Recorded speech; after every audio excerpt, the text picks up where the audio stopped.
Bonsoir chers compatriotes, bonsoir chères collaboratrices, chers collaborateurs du CIARCOMI. Je suis le camarade Christopher Eko, secrétaire général du CIARCOMI. Nous venons donner suite, nous venons donner une réponse au camarade Déchu Mbika Lekanga Robotique.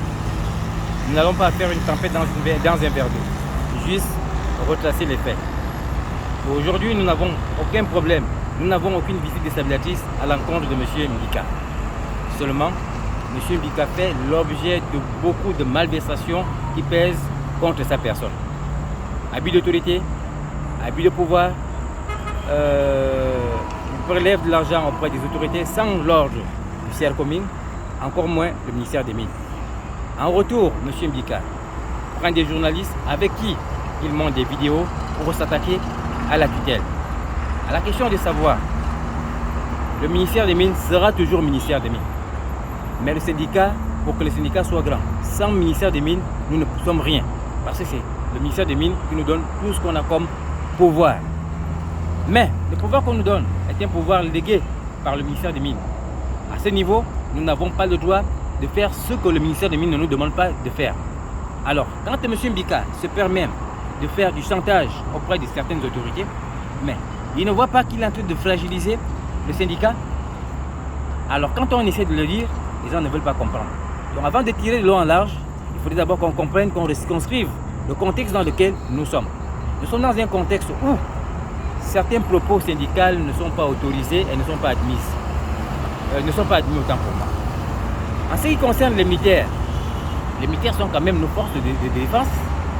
Alors, lorsque les militaires sont nos forces de défense, quand il y a un problème, je pense qu'il y a toute chose, il y a une solution. Au problème politique, solution politique.